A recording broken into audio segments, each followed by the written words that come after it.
My name is Naomi, and I'm 34 years old. 2 months ago, my entire world collapsed when my husband walked out our door to be with his ex. I thought my life was over standing in this very kitchen where I'm making coffee right now. If someone had told me back then that I'd actually be grateful he left, I would have called them absolutely insane, especially considering who's sitting in my living room at this very moment. Before I share how my heartbreak became my breakthrough, let me know where you're watching from today. And if you've ever been blindsided by betrayal, hit that subscribe button because this story might just change how you see second chances. I met Marcus 5 years ago at a tech conference in Seattle. The rain was pouring outside the convention center, and I was struggling with my broken umbrella when this confident man in a perfectly pressed suit offered to share his. That was Marcus always appearing at the right moment with the right solution. He pursued me with an intensity I'd never experienced before. Flowers delivered to my accounting firm every Monday. Surprise lunch reservations at restaurants I'd mentioned wanting to try text messages that showed he actually listened when I talked. I was hesitant at first. My previous relationship had ended badly and I wasn't ready to trust again. But Marcus was persistent without being pushy charming, without seeming fake. He'd drive 2 hours from his office to mine just to have a 20-minute coffee break with me. He introduced me to his parents after only 3 months, and his mother pulled me aside to tell me she'd never seen her son so happy. How could I not fall for that? Our wedding in Napa Valley was everything I'd dreamed of since I was a little girl. 200 guests watching as I walked down an aisle lined with white roses and baby's breath. Marcus cried when he saw me in my dress, and his vows made everyone in the audience reach for tissues. He promised to choose me every single day for the rest of his life. He said I was his, forever, his always, his everything. We settled into married life in Portland like we were made for it. Marcus worked as marketing director at Brennan Technologies, and through his recommendation, I got hired as senior accountant at the same company. Some people warned against working together, but we made it work beautifully. We'd drive to work together, steal kisses in the parking garage, have lunch dates in his office. Colleagues would joke that we were relationship goals still acting like newlyweds after 3 years of marriage. Our dream home in suburban Portland was supposed to be where we'd raise our children. 4 bedrooms, 3 bathrooms, a huge backyard, perfect for summer barbecues and birthday parties. We spent weekends at furniture stores debating between leather or fabric sofas, choosing paint colors for what would eventually be the nursery. I had Pinterest boards full of decoration ideas, and Marcus would indulge my excitement adding his own suggestions for a treehouse or swing set. The small red flags started appearing so gradually I barely noticed them. His phone, which used to lie carelessly around the house, was suddenly always face down. When notifications popped up, he'd quickly flip it over with a casual explanation about work emails. The gym sessions that went from 3 times a week to almost daily with him coming home freshly showered. The emotional distance that crept in so slowly, I thought maybe it was just the stress from his push for a promotion. Thursday nights had been our tradition since we first moved in together. No matter how busy work got, Thursday was our night to cook together. We'd pick complicated recipes, pour wine, make a mess of the kitchen, and dance to old soul music while waiting for things to simmer. But suddenly Marcus had client dinners every Thursday. Important networking events he couldn't miss. Conference calls with international partners that ran late. Our tradition died so quietly, I can't even remember the last meal we cooked together. I first heard Sophia's name at a dinner party with Marcus's college friends. Someone mentioned their crazy spring break trip to Cabo and how Marcus and Sophia were inseparable the whole week. The way Marcus's jaw tightened, the quick change of subject, the nervous laugh. When I asked about her later, he waved it off. Ancient history, he said. A college thing that meant nothing. She was married now, living in California, completely out of the picture. I believed him because why wouldn't I? We were building a life together. We had plans, dreams, a future mapped out in detail. The fertility clinic appointments were scheduled. After a year of trying naturally, we decided to get help. Marcus held my hand during the consultations, assuring me that no matter what the tests showed, we'd become parents one way or another. He'd already started converting his home office into what could be a nursery, measuring the walls for furniture placement. We had names picked out: Emma for a girl after his grandmother, James for a boy after my father.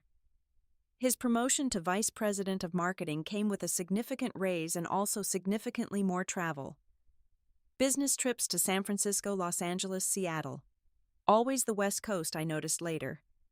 He'd FaceTime me from hotel rooms, showing me the view, complaining about missing my cooking. He'd bring back little gifts, locally made jewelry or artisan chocolates, evidence of thinking about me while away. The trips became more frequent, but the promotion explained it all. Marcus was building his career, our future, our security. The discovery happened on a Thursday night, ironically. Marcus was supposedly at another client dinner, and I was home trying a new recipe alone, pretending it didn't bother me. His iPad, charging on the kitchen counter, kept lighting up with message notifications. Usually I would have ignored them, but the frequency was unusual. 15 messages in 2 minutes. I thought maybe there was an emergency at work, something I should alert him about. The messages were from Sophia. 3 months' worth of conversations synced to his tablet that he'd forgotten to sign out of. The most recent ones made my hands shake so violently I had to sit down. She was describing what she was wearing for their date tonight at the restaurant where Marcus supposedly had his client dinner. The messages scrolled back like a horrific movie playing in reverse. Their first reconnection at a conference in San Francisco 4 months ago. The immediate spark reigniting. The hotel room they shared that night. Marcus had been comparing us in these messages, dissecting our marriage like it was a business contract he regretted signing. I was too predictable, he wrote. Too focused on planning instead of spontaneity. I'd lost the spark that Sophia still had. With me, he felt like he was acting out a life someone else had scripted. With Sophia, he felt like himself again. The words cut deeper than any physical wound could have. The hotel receipts were hidden in his car's glove compartment behind the insurance papers. I found them after searching with the determination of someone who needed to know the full truth. The Ritz-Carlton in San Francisco. The Four Seasons in Los Angeles. Always 2 room service breakfasts. Always late checkouts. The credit card statements I'd never questioned because I trusted him showed charges at jewelry stores, lingerie boutiques, restaurants I'd mentioned wanting to try but he'd never taken me to. I waited for him in darkness that night, sitting in our living room with all the evidence laid out on the coffee table like a prosecutor preparing for trial. When his key turned in the lock at nearly midnight, my heart was pounding so hard I thought I might pass out. He walked in whistling, actually whistling, until he saw me there. The way his face changed from casual contentment to panic told me everything I needed to know before either of us spoke a word. His first instinct was denial. The messages were out of context, misunderstood, not what they seemed. When I showed him the receipts, the credit card statements, the timeline I'd constructed, his denial turned to anger. How dare I go through his things? How dare I violate his privacy? He tried to flip the narrative, make me the villain for discovering his betrayal. It was a tactic I'd later learn was classic Marcus deflection when cornered. When the anger didn't work, the truth finally came out. Sophia had been the love of his life. They'd dated for 2 years in college, talked about marriage, planned a future. But she'd gotten an offer for graduate school in Paris, and he'd gotten his first job offer in Portland. They'd broken up not because they stopped loving each other, but because life pulled them in different directions. She'd married someone else on the rebound, a marriage that had recently ended in divorce. When they met again at that conference, it was like no time had passed. Marcus actually had the audacity to make it sound romantic, like some movie where fate brings long-lost lovers back together. He'd never gotten over her, he admitted. Marrying me had been his attempt to move on, to build the life he thought he should want. But seeing Sophia again made him realize he'd been living a lie. He couldn't help who he loved, he said, as if that justified everything. I asked him about our plans, our future children, the life we were building. His response was cruelly simple. He'd been going through the motions, playing the part of devoted husband because it seemed like the right thing to do. But with Sophia, he didn't have to pretend. With her, everything felt natural, electric, real. My entire marriage apparently had been him settling for second best. The revelation that he'd already been apartment hunting was the final blow. He showed me listings on his phone, places he'd viewed in downtown Portland. Modern lofts with floor-to-ceiling windows and rooftop terraces. The opposite of our suburban family home. He'd already put down a deposit on one, planning to tell me after the holidays to minimize drama. As if there was a convenient time to destroy someone's life. His colleagues knew. That became clear when he mentioned that Brad from sales had recommended the building where he'd found the apartment. The knowing looks I dismissed, the conversations that stopped when I entered the break room, the pitying smiles from his assistant. They'd all known my husband was leaving me before I did. The humiliation burned almost as much as the betrayal. I tried to salvage something from the wreckage. Through tears, I begged him to try counseling, to remember what we'd built, to think about all our plans. But Marcus had already moved on in his mind. He packed his bags that very night while I watched from our bedroom doorway, unable to process that this was really happening.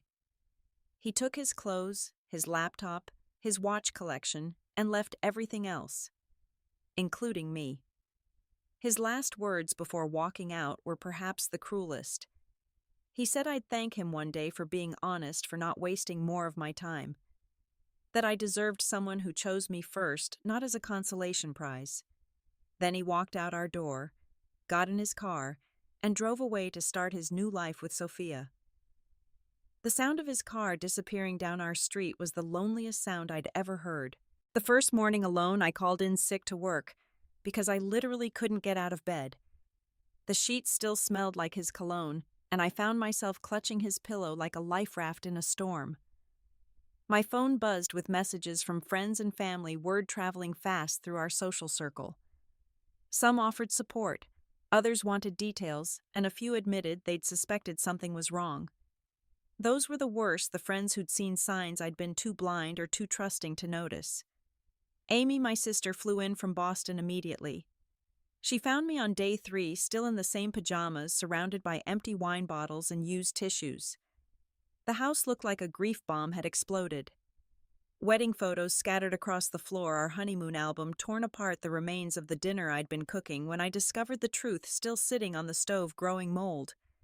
She didn't say anything, just started cleaning while I sat numbly on the couch. Going back to work was a nightmare I couldn't wake up from. Marcus was still there, of course, in his corner office with the view of Mount Hood. Worse, Sophia had moved to Portland and was suddenly appearing at company events as his girlfriend. The first time I saw them together in the lobby, her hand on his arm, laughing at something he'd said, I had to run to the bathroom to throw up. They looked so comfortable together, like they'd never been apart, like I'd been the interruption in their love story. The financial reality hit hard and fast. Marcus had emptied our joint savings account, taking what he considered his half, but leaving me to handle all the joint bills alone. The mortgage payment on our dream home was more than I could manage on my salary alone. The lawyer I consulted delivered more bad news about living in a no-fault divorce state. Assets would be split equally, including the debt we'd accumulated furnishing our home, planning our future.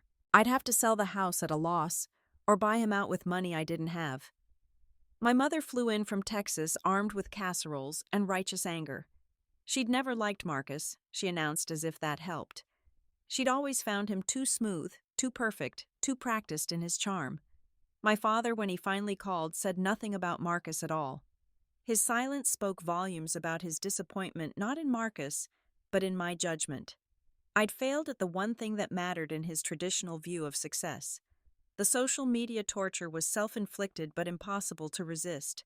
Marcus and Sophia documenting their rekindled romance like teenagers. Weekend trips to the coast, wine tasting in Willamette Valley, concert selfies at venues he'd never taken me to. She started wearing the jewelry I'd seen on the credit card statements. They looked radiantly happy in every photo, the kind of happiness that seemed designed to hurt me specifically. The company Christmas party invitations sat on my desk for weeks. I knew they'd be there together, making their relationship official in front of everyone we worked with. The thought of watching them dance, kiss under mistletoe, receive congratulations from colleagues who used to congratulate us, made me physically sick. I tore up the invitation and threw it in the trash, then fished it out and tore it up again, smaller and smaller pieces, like I could destroy the reality it represented. Discovering Marcus had removed me from his health insurance before legally required was another cruel surprise. I found out at a routine dentist appointment when my card was declined.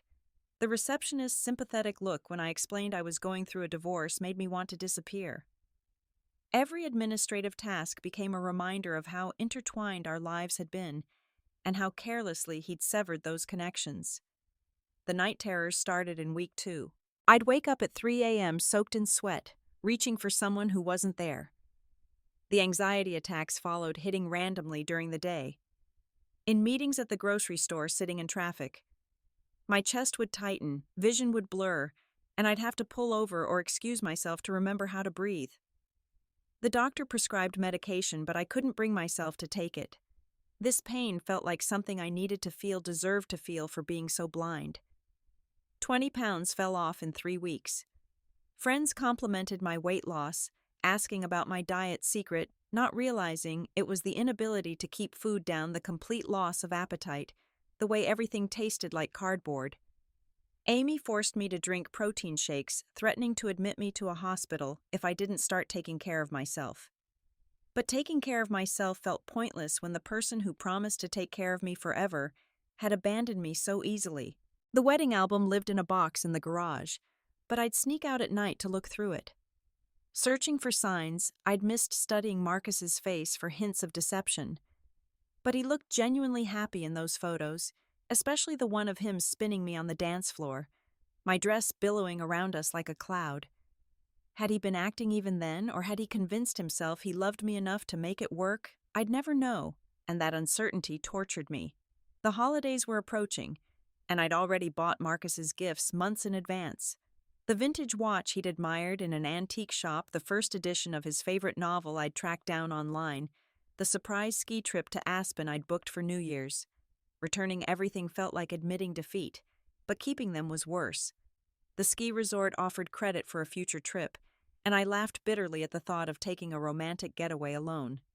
My neighbor, Mrs. Chen, would bring over cookies and pat my hand without saying anything. The teenage son of another neighbor suddenly started offering to mow my lawn and wouldn't accept payment. Small kindnesses from people who didn't know what to say but wanted to help. Their pity was both comforting and humiliating. I'd become the neighborhood's abandoned wife, the cautionary tale whispered about at block parties. Finding Sophia's earring in my bedroom was the cruelest discovery. A delicate gold hoop that must have fallen off during one of their afternoons in my bed while I was at work.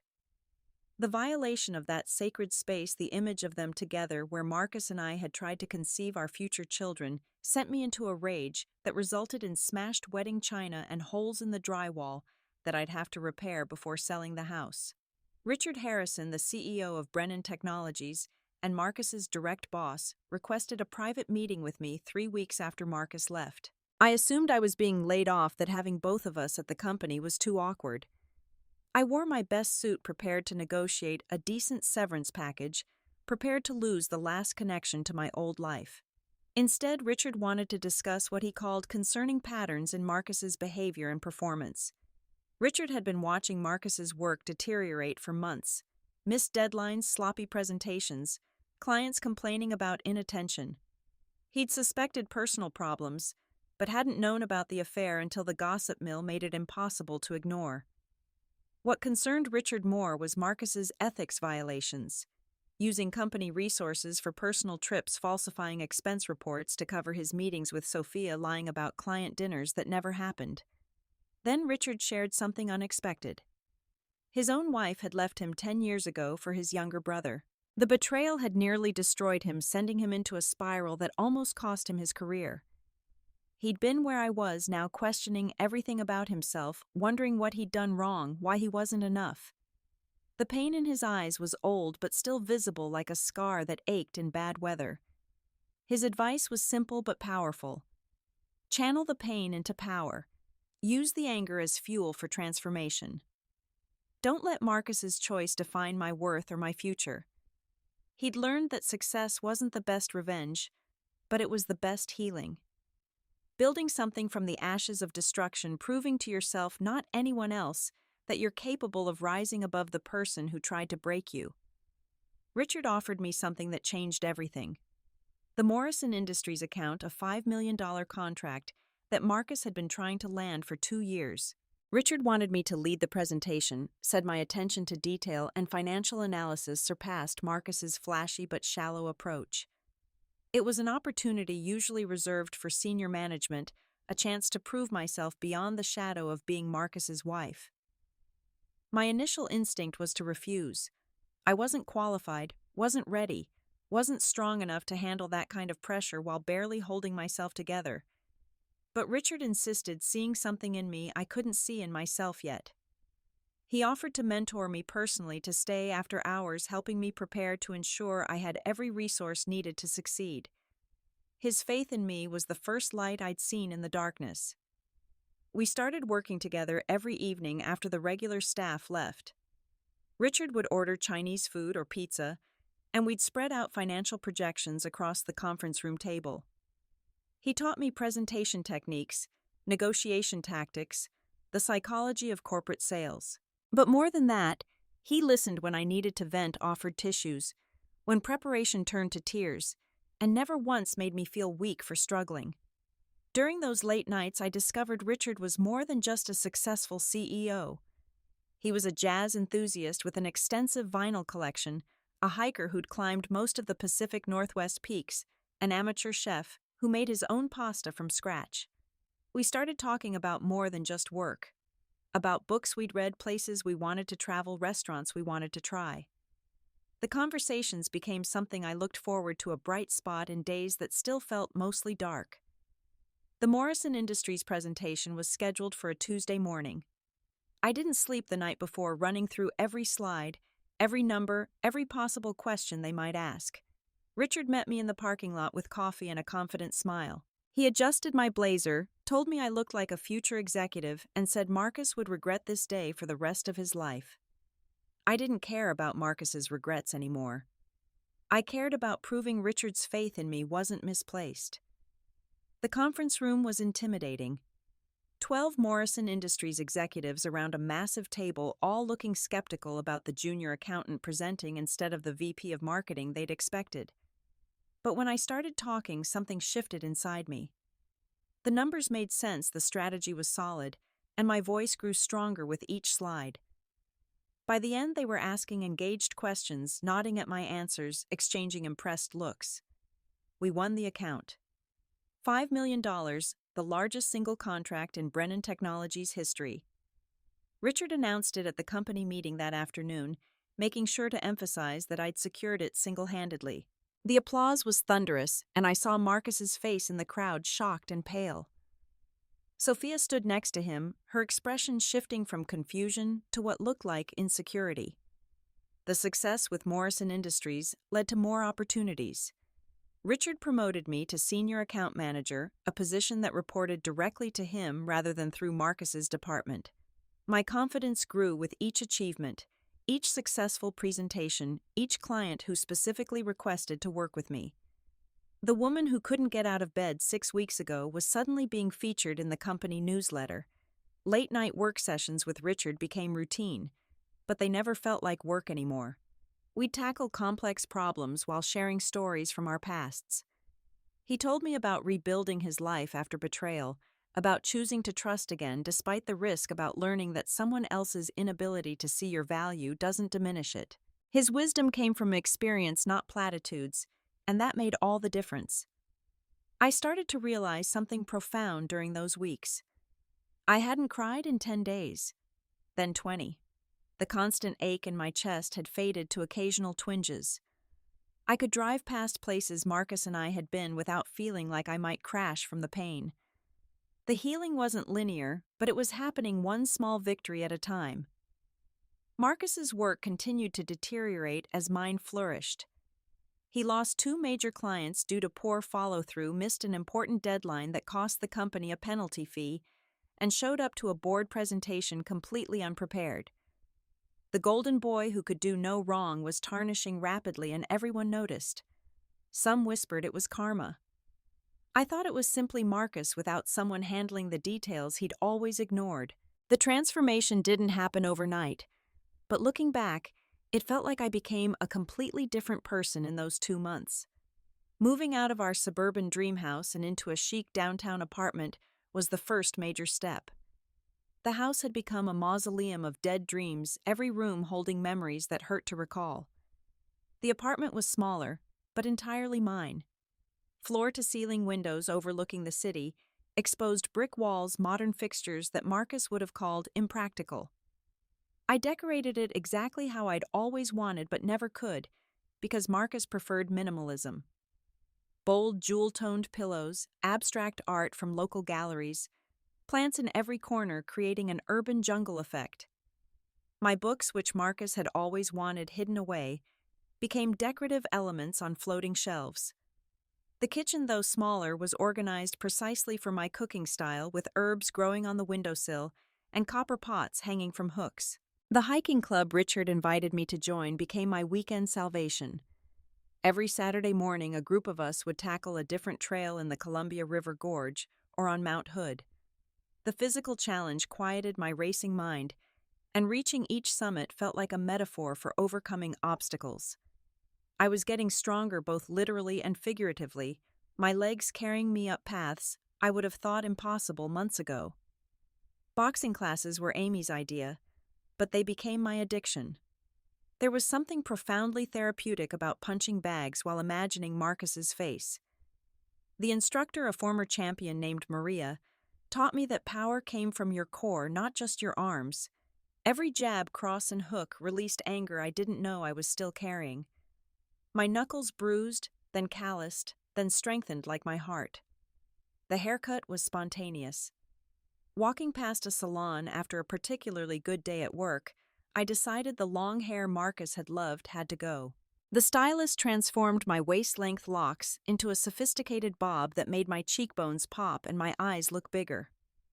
The woman in the mirror looked confident, professional, nothing like the abandoned wife I'd been seeing for months. I bought new clothes to match, replacing the conservative wardrobe Marcus preferred with pieces that made me feel powerful. Enrolling in the executive MBA program at Portland State was Richard's suggestion, but the decision was entirely mine. Classes started at 6 p.m. twice a week, and I'd arrive straight from work with my laptop and determination. Strategic management, corporate finance, leadership development. Subjects that would have intimidated me before now felt like puzzles I was capable of solving. My professors praised my real-world insights, and classmates sought my advice on projects. The Davies Industries deal came through my own networking. I'd met their CFO, Jennifer Davies, at a Women in Business conference I'd forced myself to attend despite wanting to hide at home. We bonded over coffee and shared experiences of being underestimated in male-dominated industries.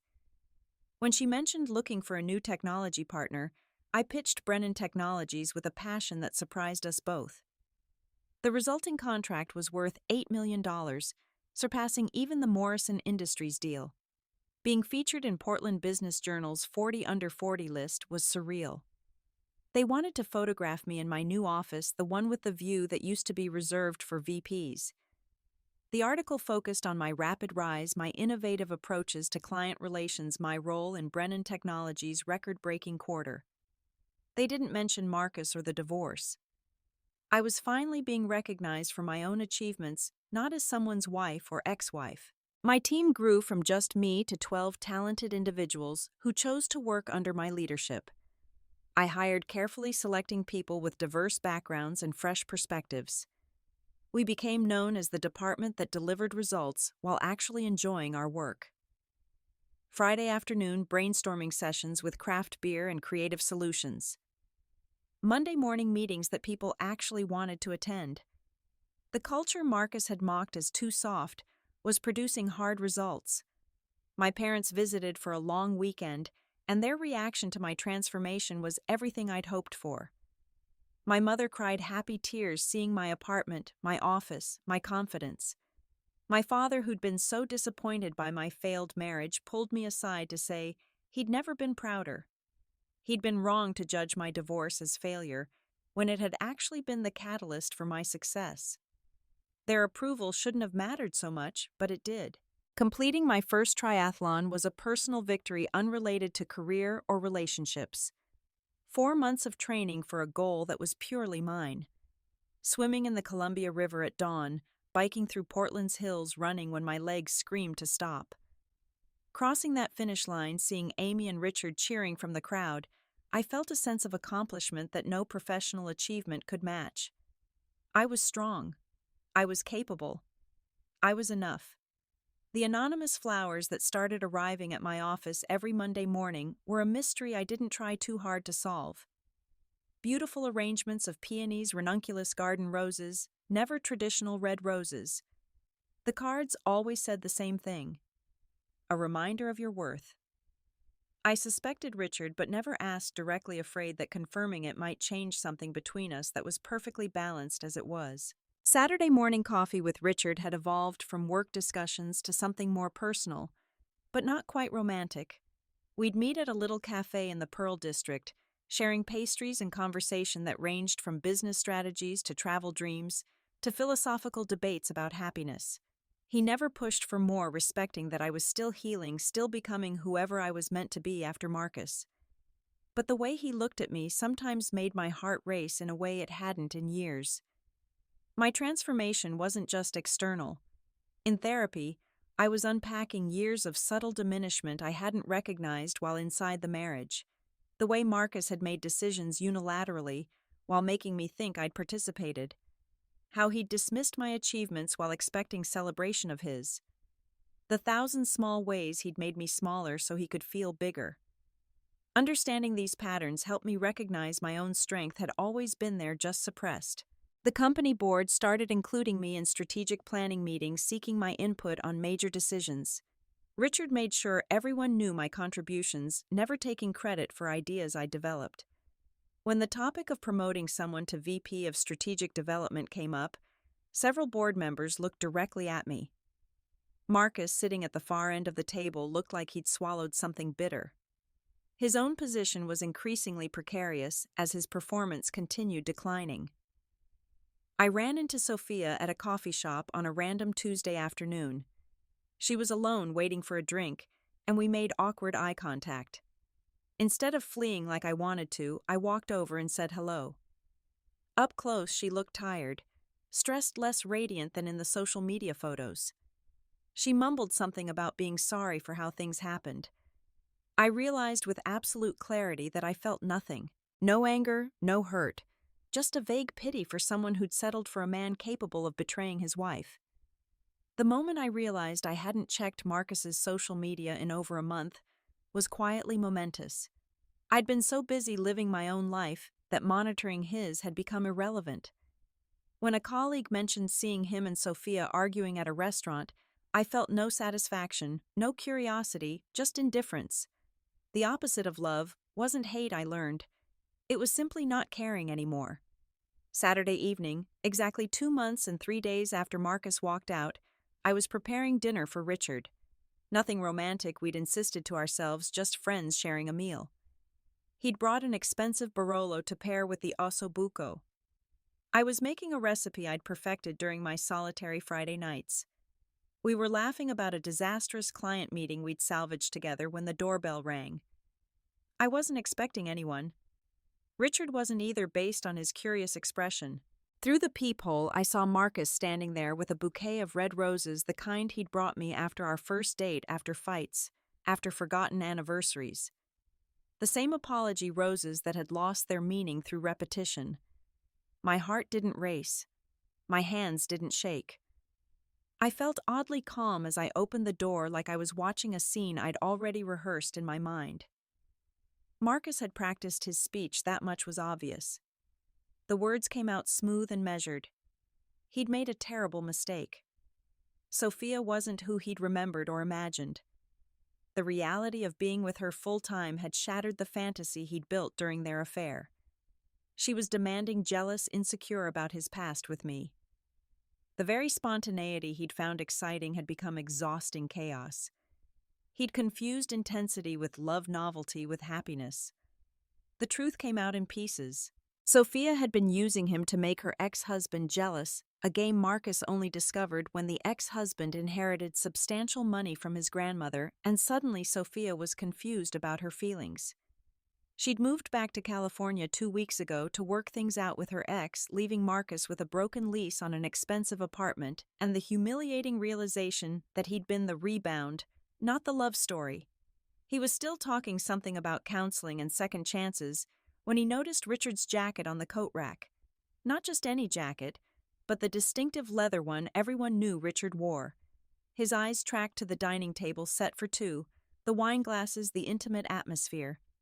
Then Richard stepped into view from the kitchen, holding the wine bottle completely at ease in my space like he belonged there.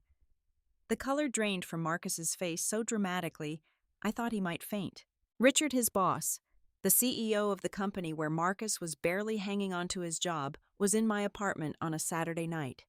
The implications, the assumptions, the power dynamic shift was visible in Marcus's expression. His mouth opened and closed like a fish gasping for air, no words coming out. Richard's tone was perfectly professional, which somehow made it worse for Marcus. "Marcus," he said with a slight nod. "Unexpected seeing you here." The emphasis on unexpected was subtle but clear. Richard moved to stand beside me, not touching, but close enough to establish a united front.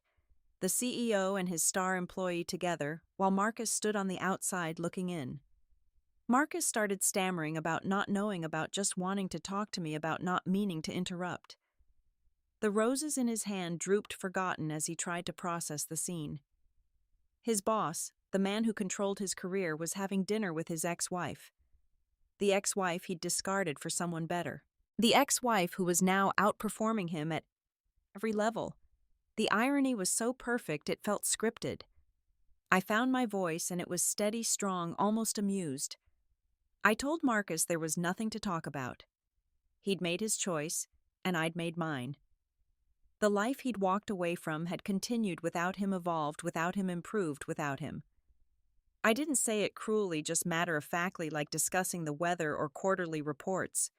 The indifference in my tone seemed to wound him more than anger would have. Marcus turned desperate, then making promises that sounded hollow even to him. He'd go to counseling, sell everything, move anywhere I wanted, start over completely fresh. He'd sign whatever divorce settlement I wanted, give me everything, take all the debt. He'd transfer to another office, leave the company entirely if that's what I needed. The powerful marketing VP reduced to begging on my doorstep while his boss watched. I listed my achievements since he'd left, not to hurt him, but to show him who I'd become. The Morrison Industries contract, the Davies deal, my promotion, my team, my MBA. Progress, the triathlon medal, hanging by the door. Each accomplishment was something he'd said I wasn't capable of, each success proving his assessment wrong. I'd become everything he'd said I couldn't be achieved, everything he'd said was beyond my reach. Richard made a subtle comment about my upcoming presentation to the board next week, the one where I'd be proposing a restructuring that would essentially eliminate Marcus's position. Not maliciously, just conversationally, but the threat was clear. Marcus's face went from pale to ashen. His personal and professional lives were both crumbling, and the two people responsible for his future were standing together, united against him. The neighbors had started to notice the commotion. Mrs. Chen was pretending to water plants that didn't need watering. The couple across the hall had opened their door a crack. Marcus, always so concerned with appearances, noticed the audience, and his humiliation deepened. He'd become the spectacle, the desperate ex-husband begging for forgiveness, while his ex-wife entertained his boss. The narrative was writing itself in real time. His final desperate offer was giving me everything in the divorce.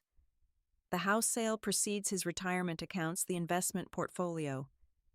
Everything he'd fought to keep, he'd surrender if I'd just give him another chance. But I didn't want his money anymore. I was making my own. I didn't want his promises. They'd proven worthless. I didn't want his love. It had never been real. All I wanted was for him to leave, and I told him so. I closed the door quietly but firmly, not slamming it dramatically, but ending the conversation definitively. Through the peephole, I watched Marcus stand there for a full minute, roses hanging limply at his side, before finally walking away. His shoulders were slumped, his confident stride reduced to a shuffle. The man who'd walked out so proudly 2 months ago was crawling back, defeated, rejected, replaced. Richard and I stood in silence for a moment before bursting into laughter. Not cruel laughter, but the release of tension, the absurdity of the situation, the perfect karma of it all. He poured more wine and we toasted to closed doors and new beginnings. Then he made a confession. Marcus had assumed we were romantically involved, but we weren't. Not yet. But Richard admitted he'd been waiting patiently for me to be ready. He saw my potential from the beginning, my strength through the struggle, my transformation into someone extraordinary. We weren't together, but Marcus didn't need to know that. Let him live with his image of his boss and his ex-wife, the assumption of what he'd lost and who'd won. The truth was even better. Richard and I had built something on mutual respect, admiration, and genuine connection. If it became romantic someday, it would be because we chose each other not as rebounds or consolation prizes, but as whole people who'd survived our worst days and come out stronger. The osso buco was perfect that night. We ate slowly, savoring each bite, talking about everything except Marcus. He'd become irrelevant to my story, a footnote in a chapter that was closing. Richard helped wash dishes, we finished the wine, and he left with a gentle kiss on my forehead and a promise to see me Monday morning. After he left, I stood in my apartment, my space, my life, and felt completely at peace. 6 months have passed since that night Marcus stood at my door. I'm writing this from my new office, the corner one, with the panoramic view where I serve as the youngest vice president in Brennan Technologies history. The board unanimous decision was announced last month, and the celebration included everyone except Marcus, who'd been relocated to the Phoenix office after his position was eliminated in the restructuring I'd proposed. He sent an email last week.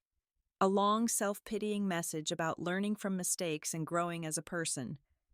I deleted it without reading past the first line. Amy asked if I was curious about what he had to say, and honestly, I wasn't. Marcus had become someone I used to know, a stranger who'd once shared my bed, but never truly shared my dreams. His words, like his promises, held no value anymore. Richard remains in my life as a trusted mentor and dear friend. We've kept things professional, though there's an understanding between us that when I'm ready, he'll be waiting. He's dating someone now, a gallery owner he met at a charity auction, and I'm genuinely happy for him. He deserves someone who chooses him first, not as a healing mechanism or revenge against an ex. If our time comes, it'll be right. If not, I'll always be grateful for his role in my transformation. The house in the suburbs sold last month to a young couple expecting their first child. Watching them walk through the rooms with dreams in their eyes reminded me of Marcus and myself 5 years ago. I wanted to warn them that dreams can shatter, that promises can break, that love can be an illusion. Instead, I wished them happiness and meant it. Maybe their story will have a different ending. Maybe they'll actually mean their vows. I met someone at a conference last month. His name is David, and he's a financial analyst from Seattle who made me laugh until wine came out my nose at the terrible hotel bar. We've had 3 dates each, better than the last. He doesn't know about Marcus, about the collapse and rebuilding, about the woman I used to be. To him, I'm just Naomi, successful and confident and whole. It's refreshing to be seen without the shadow of my past. My advice to anyone facing betrayal is simple but hard-earned. The pain you're feeling is real and valid, but it's not permanent. The person who left you did you a favor, though. It'll take time to see it. They showed you their true character and freed you to find yours. Don't rush to fill the void they left. Instead, expand into it. Become bigger, stronger, better than the person they thought you were. Success isn't the best revenge because revenge keeps you tethered to someone who doesn't deserve space in your thoughts. Success for yourself, growth for yourself, happiness for yourself, that's what matters. Build a life so beautiful that if they ever see it, they'll understand exactly what they lost. But more importantly, build it so beautiful that you stop caring if they see it or not. Looking back, I understand now that Marcus leaving wasn't the end of my story. It was the beginning. The marriage was a chapter, maybe even a good one despite how it ended, But it wasn't the whole book. I had so many pages left to write adventures, to have people to meet, goals to achieve. Marcus thought he was trading up when he chose Sophia over me. In reality, he'd freed me to trade up from him. My mother called yesterday to say she'd run into Marcus's mother at the grocery store. Apparently, Marcus is miserable in Phoenix, struggling with his reduced position, living in a studio apartment, dating unsuccessfully. His mother had the audacity to suggest I should forgive him, that everyone makes mistakes. My mother, bless her, responded that I had forgiven him. I'd forgiven him by forgetting him, by moving on so completely that his existence had become irrelevant to my happiness. The truth is, I'm grateful for everything that happened. Not in a martyrdom way, but genuinely thankful. If Marcus hadn't left me for Sophia, I'd still be living his vision of our life instead of creating my own. I'd be the supporting character in his story instead of the protagonist in mine. I'd have children with a man capable of abandoning his family for a fantasy. The pain was the price of freedom, and looking at my life now, it was worth every tear. Sometimes rejection really is protection. Sometimes closed doors are blessings. Sometimes the worst thing that happens to you becomes the catalyst for the best thing. Marcus leaving me for his ex-girlfriend was supposed to be my ending. Instead, it became my beginning. He thought he was choosing something better. In reality, he was setting me free to become someone better. Someone he never deserved in the first place. I still live in my downtown apartment, though I could afford something bigger now. I love my urban jungle. My view of the city lights my space that's entirely mine. Sometimes on Sunday mornings I make coffee and stand at my window watching the city wake up, and I'm overwhelmed with gratitude. Not for what I have, though, that's nice, but for who I've become. The woman standing at that window is someone I'm proud to be. My story isn't unique. Women everywhere face betrayal, abandonment, the shattering of promises and dreams. But here's what I've learned. We're stronger than we know. We're capable of more than we imagine. And sometimes the person who breaks us is actually setting us free. They're doing us the favor we'd never have done for ourselves. They're forcing us to grow into who we were always meant to be. Thank you for listening to my story. If you've experienced betrayal, if you're in the darkness right now, wondering how you'll survive, know that you will.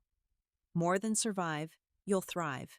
You'll look back one day and understand that this pain was preparing you for something better. The person who left you was making room for the life you deserve. Trust the process even when it hurts, especially when it hurts. Now, I want to hear from you. Have you ever had someone's betrayal become your blessing? What unexpected gifts came from your worst heartbreak? Share your story in the comments below. And if this story resonated with you, please hit that like button and subscribe to hear more stories of triumph over betrayal. Share this with anyone who needs to hear that their ending might actually be their beginning. Remember, you're stronger than you know, more valuable than someone else's inability to see your worth, and capable of creating a life beyond your wildest dreams. Thank you again for being here, for witnessing my journey, for being part of this community of survivors and thrivers. Until next time, remember that sometimes the best thing that can happen is the worst thing happening first. Stay strong, stay brave, and never forget your worth.